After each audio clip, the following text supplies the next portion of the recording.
just bolsters the Quinn strategy that much more, because you think of Shen being able to ult up to a split pushing Quinn. Yeah. You already want to play your game off of long lanes, and maybe actually with a Ornn lock in, we'll get another switch here.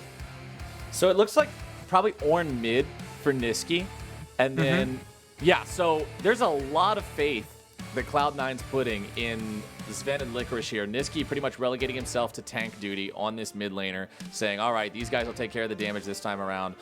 Shen, not a big damage threat in team fights, especially on a support role here, so Vulcan won't be contributing a lot to that. So these 280 carries are really the name of the game. Meanwhile, Evil Geniuses, by the way, picking up Kayle in the mid lane.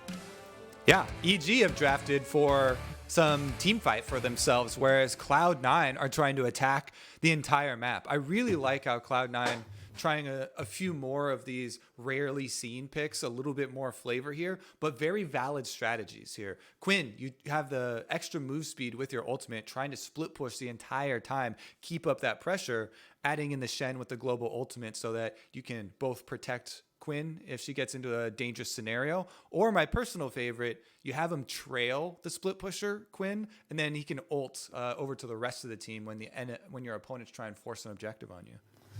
Exciting drafts both ways. I enjoy seeing rarely picked champions. The Quinn and the Kayle should both be a good time here for us. But now with Champion Select over, that does mean we are going to be taking another 5-minute break. Again, this is to set up a delay in the game and guarantee competitive integrity. So once that's all taken care of, we'll see you here right after this.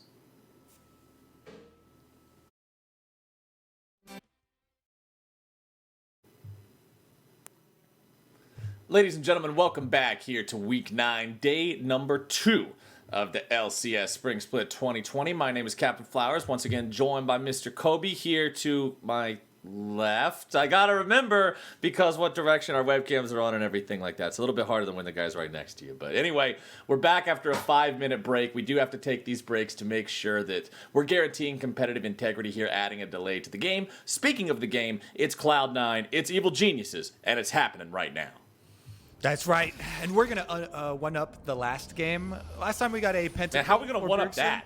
That's pretty good. This game we're gonna get dual pentakills, where Nisqy and Jiizuke kill each other at the last second.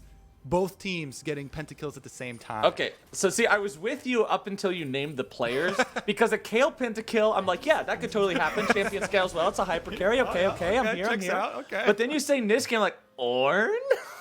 Ornn is going to get the pentakill.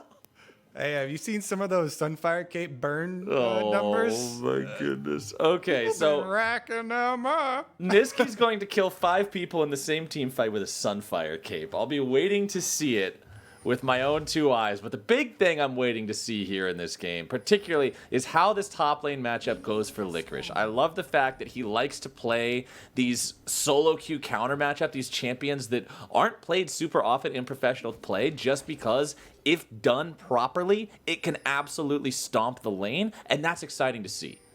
Yeah, you mentioned solo queue. If this is your solo queue top lane matchup, you go top as a jungler, no matter what, if you're against them or if you're with them, because you know that matchup is so volatile. If left alone, the Quinn will be able to abuse the extra range and the dash interrupt that she has with her E over the Renekton. But if you can start to burn those summoner spells, then the Quinn has to play a lot more defensively and doesn't get to build up that lead. Both of them will probably be building their Blade of the Ruined Kings and Queens, I guess, for the Quinn's Blade of the Ruined Queen. The ruined royalty changes depending on who possesses the blade. I see. Yes. As all right, you can see him right now. The important part when you have a ranged matchup like this, abusing your opponent, dropping into that brush so you drop minion aggro. Don't take any extra. Plus, it allows the enemy minions to kill off your minions quicker. If they're targeted on you after harassing the opponent, then that means your minions will flood into your opponent and let them CS. We don't want that. Nah. One thing that I do enjoy seeing, though, is specifically when you have a matchup that's a team versus an old player of that team, seeing if that player has any bit of extra spice to the way they play the game because they know what their opponents are likely to do. Like with Svenskeren and Zeyzal playing against this old Cloud9 squad, do they have anything that they're remembering from back in the day? How would Reaper want Licorice to play this? How would Licorice want to play this to properly path around it? Svenskeren will make an early trip up here. He does get seen by the very edge of the Quinn W, and that means he has to just go do his Krugs now because Licorice is very much aware of his presence. I thought you were going to go another direction with that, and you're like, remember the time that Licorice ate my DoorDash? Oh, I'm going to thank him. He's going to pay for that The one. personal revenge story? No, man, I'm trying to keep it clean. Keep it all in the game. Okay. Well, Blaber is going to fire off that Scryer's Bloom. He'll see that the topside Scuttle Crab is free and clear of any wards, any presence from the opposing team, so he'll move in to pick that one up for himself. Svenskeren is up a non-crab camp compared to his opponent because of the fact that he did take his Krugs up there as his gank was not going to be profitable. Jiizuke getting slammed there by Nisqy in the mid lane with the Ornn Brittle proc. As Kayle, even though you think, oh, it's a ranged champion into Ornn, should be fine. Remember, she's not exactly ranged until level 6. Not exactly. Not technically, not really. I mean, come on, she can enchant her auto attack to have one ranged hit, one schlap. Yeah. A brief slap of range. Yeah, just a this is schlap. cute. All right, Svenskeren could now be collapsed upon, but he's got Vulcan and Zven coming after him as the damage goes through and it's first blood over to Vulcan. Svenskeren already dead, Zeyzal in retreat. Nisqy now walking deep into enemy territory. Where you going, bud? Flashing over the wall, but bang flashes after bang, bang, he's dead. As Kumo has to flash away now. Blaber under fire. One more hit would take him out, but they're not going to find it as now EG has to turn their effort around, looking to find the kill. On to Vulcan. Bang going to die now, but Zeyzal grabbing the return kill. Vulcan is out of there. Kumo barely kept alive. TP coming in. Nisqy shows right back up. What's up, guys? You missed me? And the fight is over. It's 3-2 for Cloud9. I could just imagine Nisqy like, hey, I didn't die in this fight. I'm here. Yep, I'm back. What are you talking about? You missed me? Cooldown so short on the death timer. This one, okay, I first got super excited for this Shen. Listen to how many autos get blocked by that Shen. Oh my god. Ding, ding, ding, ding, ding, ding, ding. Then Nisqy goes up the river running away from Kumo into 2 EG members who take him down. And as Bang does also flash forward, I thought Jiizuke might get it with his empowered slap there. But they do get the team fight victory for EG. Zven does get one more first kill, activating the Q, and then Blaber turns it around. Teleport means nobody else goes into it. And you gotta look at the scoreboard again. Not only did Cloud9 strike first, but they also get 3 of them. So in the end, coming out ahead off of that big skirmish in the river. And remember that Kumo joined because he has teleport. Licorice, because he has no teleport, has no choice but to sit top, push the lane, grab a plate, and farm. So he's enjoying an even greater lead over the Renekton than he normally would have had. Blaber shows up into the top side. Now Kumo had to use the flash in the bottom river fight, and that's more money in the Cloud9 pockets. Well, Kumo's mad. He is real mad now. That's real bad. You are already going over the easy decision tree for a top laner with no teleport. It's like, well, nothing for me to do here except push and get a turret plate. Good luck, team. Chris did that. He was able to push in. He got his turret plate and still gets a gank from his jungler. So Kumo with no summoner spells, no teleport to return to topside. If you see those minions, they're just all dying still on Licorice's side. Bottom side engagement though. Ooh, talking about dying. Bang, down to 200 HP. Zeyzal also knocked below half. Both Cloud9 members a little bit above that. As Vulcan and Zven fearless in this 2v2 down here. Yeah, fear definitely not something I associate with Cloud9 when they're playing League of Legends pretty much ever. I feel like the entire team has just removed that biological safety net from their list of emotions. The rest of the team coming down here too. Well, Blaber and That's Nisqy showing up. I mean, that's fair. It just was a funny description at the time, as Blaber's going to take care of Zeyzal, Nisqy's going to take care of Bang. Nisqy does fall in retaliation. Blaber needs one more hit to do it. He's going to miss the barrel. So actually, Cloud9's collapse only gets him a 1-for-1. Yeah, that one, maybe they could have used a biological safety net. Jiizuke on the Kayle farming away, and really, now he is actually range champion, as you can see. Yes, not just one slap, many slaps. He gets the first ascendancy, I guess, we'll call it, and is able to push in an extra minion wave. That's always nice for him. Plus the fact that you mentioned it, trading so evenly there with them splitting, Blaber going top, not getting the kill on Zeyzal, and Nisqy going with the 1-for-1. Evil Geniuses counting their blessings after the devastating opening to this game, especially in topside. I mean, count them as you like. It's still 8 minutes into the game with a 2,500 gold deficit. That is a pretty substantial early lead here for the side of Cloud9.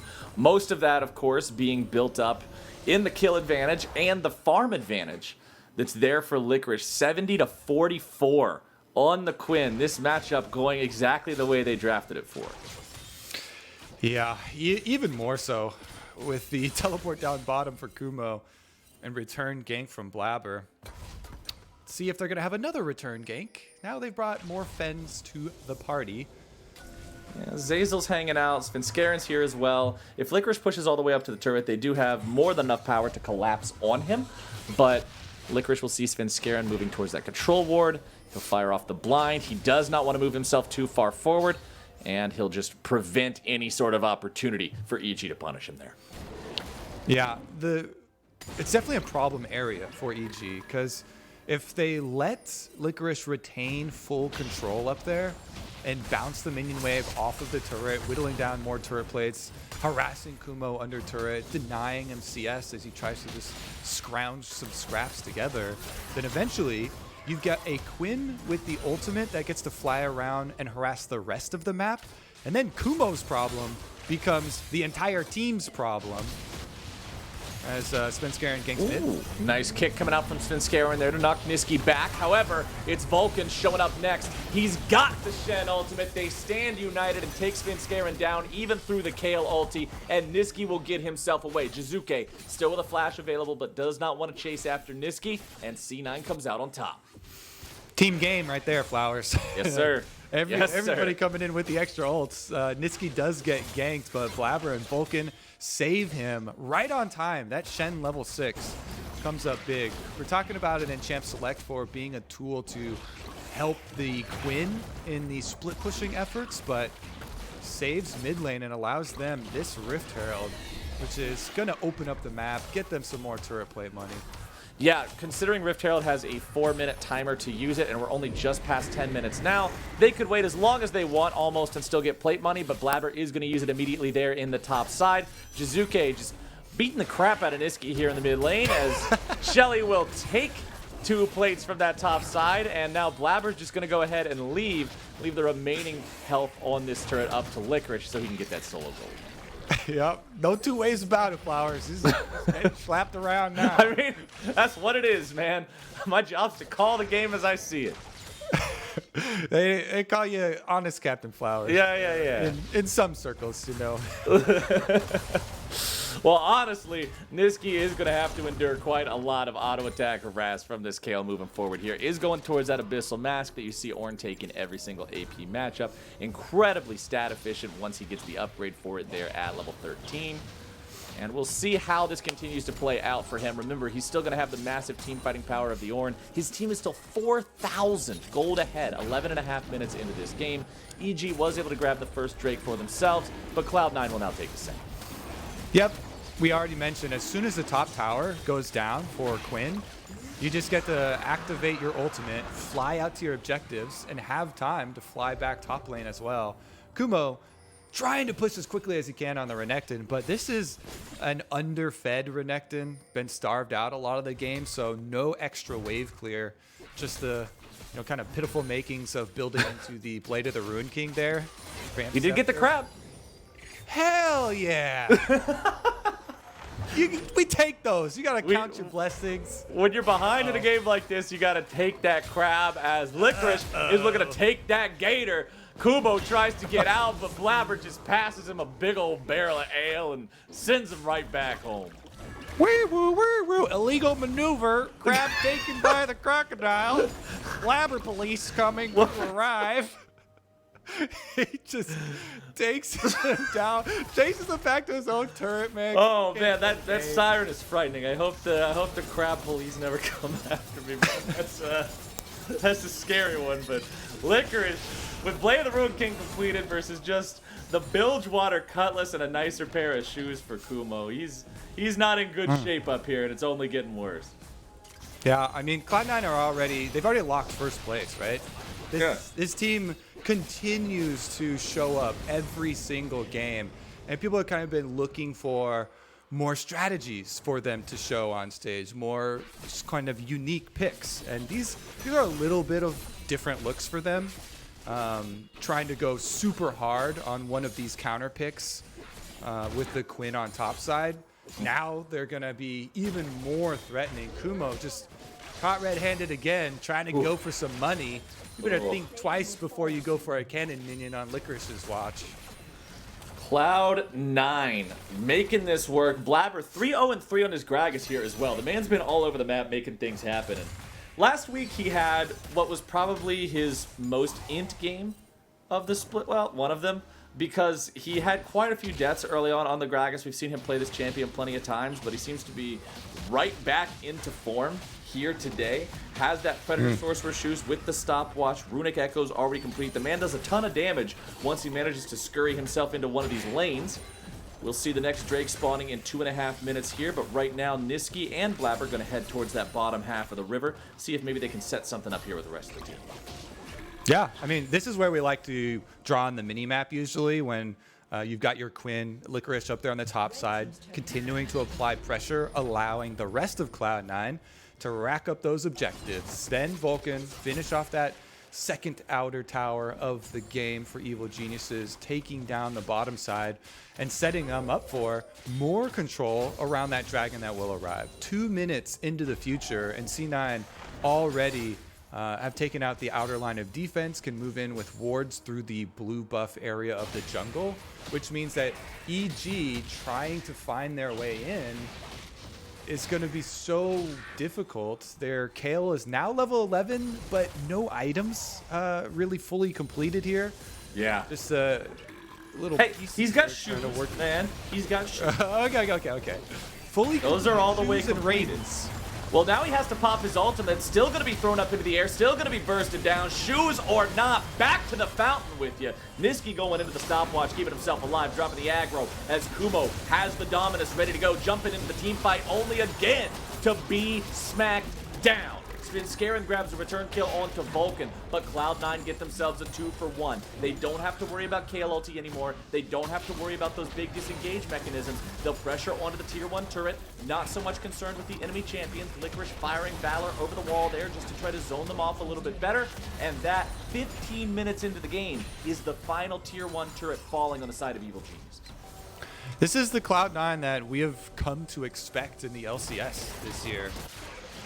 This team, people were a little bit questionable as far as how Blaber was going to take the spot of Svenskeren after last year, with the MVP going to Svenskeren and then it being announced that he was leaving Cloud9 and Blaber would be promoted to full-time.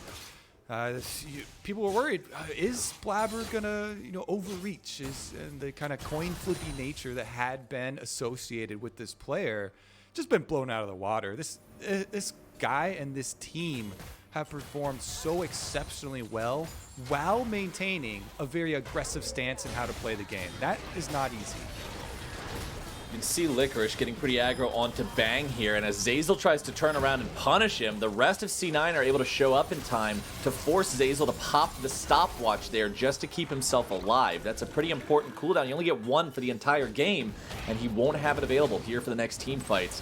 Drake is live, and with Cloud9 having forced the enemy support away, they're confident that they can take this one free of charge. All right. Looks like they want to charge topside. Everybody for EG looking for Licorice. Licorice getting jumped on there by Kumo. Nearly soloed out. Svenskeren shows up, but Licorice is fast enough to get away before the Sonic Wave catches up. Love me some Nimbus Cloak flowers. I pretty much take that on every single jungler, every single game. But So many carry players love it as well. A lot of 80 carries, a lot of solo lane carries, and you can see extra move speed. Licorice not really worried about that Sonic Wave hitting. It gives you a lot of extra time to react after you see the projectile coming out too. So he's able to get away. Does have to burn Flash Cleanse though. So EG, trying to look on the bright side of things, will ping the Flash timer and the Cleanse timer for Licorice. Even though Cleanse timer is really short, I don't even know offhand if... This is the great part about being... Oh, hold on. Cleanse, cooldown. The magic of Google. I'm going to cheat. I'm going to say 210 seconds. 3.5 minutes. Yeah, and that's significantly shorter, right? So I don't even know if they'll be able to... It's about like what Ignite is. effectively. Yeah, it's definitely not like a flash tier or teleport tier cooldown. But Licorice gets himself away bottom side. Zeyzal and Jiizuke are hanging out here. And Jiizuke, as you were making your last point, just dinged level 12. So he's still 4 levels away from that ultimate mega super level 16 Kayle. And we're going to be waiting a while because his inventory is still a garage sale. Nice shoes, shiny sword, pirate trinket, old ring, other old ring, bottle of his favorite juice drink, but none of this actually combines into something that's going to win him a game here just yet as Licorice goes a little bit far forward. Jiizuke is able to find the shutdown there, and I've spoken too soon as EG now have to run themselves away. Zeyzal's killed off by Zven. Jiizuke still on the retreat. The Predator has been used by Blaber, but it is going to run out. He's not able to find the chase down opportunity here just yet. Kumo now the one who's been left on the top side to catch up in that farm department, and he is now out farming Licorice. And counting the only couple of areas that they can actually attack, the no summoner spell Licorice. You don't have to time the summoner spells when you immediately return to him as soon as he's revived. Zeyzal, Svenskeren heading down to back up Jiizuke, but look at how they actually got the kill. Jiizuke ults himself and then flashes on top to get the credit there. Everybody else is going to have to run out, but in the end, a 1-for-1 while Kumo tries to farm up on top side, gets your Renekton to be a champion again. Now he's got Blade of the Ruin King completed, has a bit of the armor that he had started with rushing Ninja Tabby and the shield, so does get to participate, has acquired level 12, evening off with Licorice. And as we're talking about level breakpoints, Nisqy critically hitting level 13 means Ornn can now fund his own upgrades. As Licorice gets jumped on here, Kumo and Svenskeren looking to make the play. It's Stand United about to arrive from Vulcan, who's able to find a taunt onto 2. Svenskeren tanking the damage now as Vulcan will again be the front line. Blaber makes his way towards the top side. Predator up and running. The fat man is looking for yet another play, and he has found it. There comes the cask out yet again. The follow-up CC is down, and C9 makes it look simple. Svenskeren tries to safeguard his teammate there, and it just jumps in to get AoE'd by the 5-kill Gragas burst, who acquires another one, and now we'll start out the Baron. With the teleports, it looks like they actually do want to contest, though. Redemption coming down to keep these guys topped off. Baron at 2K. Remember, the enemy jungler is down. Jiizuke using the ulti there onto Zeyzal on the front line. Bang going to be taken very low. Vulcan nearly taken down. Instead, it's going to be the first kill of the fight over onto Zeyzal as the Baron is claimed, and so is Bang's life. Jiizuke without an ultimate to use. If he's caught here, he is surely done for. He'll have the haste up just in a moment to probably get himself away to safety, but we forgot about the Licorice catch-up potential. The speed is too much. He'll grab his first kill of the game there as Zven will continue pushing up here in the mid lane, enchanting the minion wave. Kumo and Svenskeren are here, as is the rest of Cloud9, and they are not willing to let this turret go without being reduced to a pile of smoking rubble. Shelly rears up and kaboom! Turret's down. Yeah, that one definitely a clear case of the sunk cost fallacy. EG may want to deny C9 the Baron, but they already lost the team fight. So they have no business going in 3v5. And Cloud9 take the kills. They take the Baron. It looks like they take mid. Oh, the fights are never going to stop. Svenskeren is killed off. Zeyzal nearly taken down as well. Blaber playing this Gragas so aggressively, but not mindless aggression. He knows his limits. He's going in. He recognizes, hey, I'm a 5-0-7 Gragas. The burst is there. And he's just setting up play after play here for Cloud9. Definitely feeling pretty good about this performance. Analyst Desk was bringing up the question of Svenskeren versus his old understudy on Cloud9, and What is it going to be like? Any extra added pressure for Blaber? Don't mind that, man. The student has surpassed the master. It's one of those kung fu movies. Yeah. I've seen that one coming. Honestly, happens every single time. Tale as old as time, man. But the next Drake is up and running. It's likely going to be secured here by the side of Cloud9. I don't really see how Evil Geniuses are going to maintain pressure over much of anything. Kumo does use the Blade of the Rune King onto Blaber to make sure he escapes from Blaber's Predator attempt.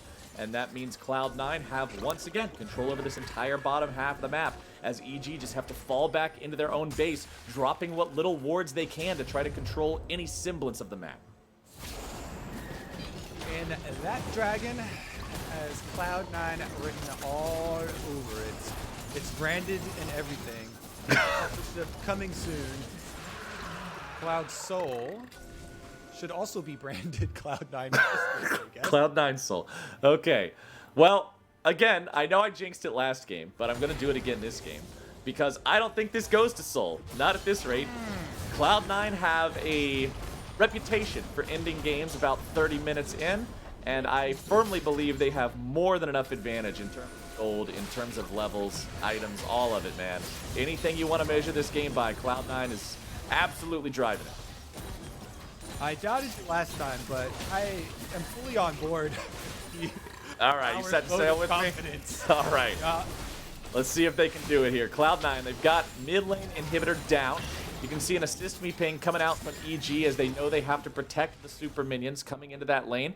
Licorice will head back up towards the top side here to get that lane pushing. They want to pressure as much as they can at the same time here. Baron has worn out, so EG wave clear will be more effective. Jiizuke, now with those two items completed, he was sitting on components for both for a long time. As Hextech, Gunblade, and Nashor's Tooth are both online, he will be a significantly larger threat, but still 2 levels away from something. I found a way to measure the game in which each are ahead. What's that? Number of mallets in inventory. 2 phages. What? How is 0. 2 mallets. You know what you use mallets for? Bonking? Breaking kneecaps. Oh. Okay. So if we measure this by the clearly accepted standard of mallets in inventory, EG significantly far ahead of their opponents. But by every other conceivable metric, it's Cloud9 who are really just shaping everything about this game. They head back to base right now, though, looking to make liars out of us here yet again, not wanting to overextend themselves, running into an EG that is scaling up. Instead, we've got about 90 seconds before Baron spawns again, and I'm sure Cloud9 will be ready to take it when it does. And I'd like to touch on, again, playoff implications, because while Cloud9 have fully locked first, Evil Geniuses are right in there with both the teams that we just saw play in the first game of the day, TSM and 100 Thieves. So if they sustain a loss here, then it's going to really up the ante for all of our possible tiebreakers at the end of this week. We could, the 7-way tiebreaker dream's still alive, right? Just have some absolute maniacal mess of tiebreakers, but Cloud9 would love to make it happen. We'll see if they can close her out strong here. I don't really have much doubt towards it. I think this game is so far in Cloud9's favor. It would just have to be a massive throw from them at this point. There's not really even any, oh my god, did you see how well EG played that type of outplay potential? It just has to be, that was an int from C9. I mean, 12K at 26 minutes, it's pretty hard, man. Definitely true, considering they also don't have a lot of defenses to play off, but the teleport comes in. The Stand United immediately responds. Svenskeren and Vulcan trying to make a move onto Licorice. They are able to find the initiation on the Cloud9 top laner, but Zeyzal is now the target as Svenskeren has already been killed. Jiizuke's ultimate's going to be keeping him alive. Vulcan looking to grab the CC. The damage down on the ban comes through. Kumo's now going to be targeted. Jiizuke's going to be targeted. It's a double kill over to Zven. Blaber is dominating. Kumo is the last man standing, but 3 remaining members of Cloud9 will march right into the Evil Geniuses base. Yep, that Nexus, they've got 3 ranged minions. All right, Operation Protect the Minions. Protect those minions, gentlemen. Make sure that it does not, that was not the good protection. It's a good thing League of Legends is a 5v5 strategy game instead of an escort quest, because Cloud9 would not pass the escort quest. I mean, the inhibitor respawn anyway, and so are the members of EG, so they're just going to take the Baron instead here. I think Cloud9 should actually, they won't go for a full reset. They'll just have Licorice and Vulcan head right out to the objective. They did see that ward, though, so setting up a bait. Oh, Svenskeren, you're going to walk really close to that brush, buddy. Oh, here comes all of Cloud9. That's not where you want to be. Licorice gets the kill credit as Zeyzal continues to run away. Cloud9, they picked the most important person for the objective. They got the enemy jungler. There's no chance of the steal now. As long as Blaber has his button ready to go to smite this down, there's no way EG can even contest, and Cloud9 take it for free. Prophetic. I believe you will be correct, my friend. Oh, however, we're gonna get another soul because Licorice is heading down to that soul Drake. Pick up the Cloud Soul real quick, and Cloud Soul on Quinn is gonna be even more annoying. They popped the Shen ult at the last second. They did see the extra members heading down though, so Licorice thinks better of it. But a Quinn with Cloud Soul being able to pop and have the extra move speed is gonna add insult to injury, I believe. Lamborghini Quinn just revving it up, running straight down the lanes. I do want to see how fast he is. It will be fun. But this game is this is mega doomed for evil geniuses. Cloud Soul on not just Quinn, but then Blaber can throw his ulti and just run on in there. Aphelios can ult and then catch up or kite back depending on what needs to be done. As soon as Vulcan arrives with his stand united, he's going to be flying like a bat out of hell. Everybody on Cloud9 can just lock down these targets on evil geniuses. And remember, when you look at somebody like a Kayle or somebody like a Kaisa, there's not a whole lot of mobility there. Yeah, Kaisa has the ability to cloak for a second and move around a little bit more quickly, but there's no dash on either of the big carries for EG to get away from this. But level 16. Count blessings. Okay. Level 16, and I guess Kaisa's Killer Instinct, because somebody will say, but Captain Flowers, Killer Instinct is a dash. Yeah, but when it's only the ultimate, I still don't say, like, that's a reliable disengage there. You only have one shot, man. I like how you're padding your defense right now. Yeah. I gotta pad my defense, because I'm foreseeing what people will... always try to make Swiss cheese out of your points, man. Fill it with holes. So I gotta make sure that trying to lawyer you, huh? Yeah, I'm trying to make sure I got cheddar instead of Swiss. You know what I'm saying? I see. Okay, all right. How do you feel about the Baron-empowered Cloud9 assault on EG, though? Well, Bang. as Bang loses half his HP to a Gragas ult, I'm feeling pretty good about it. As Zeyzal now also has to hoof it back to the fountain. They surrender the bottom lane inhibitor. They'll surrender the top side one as well.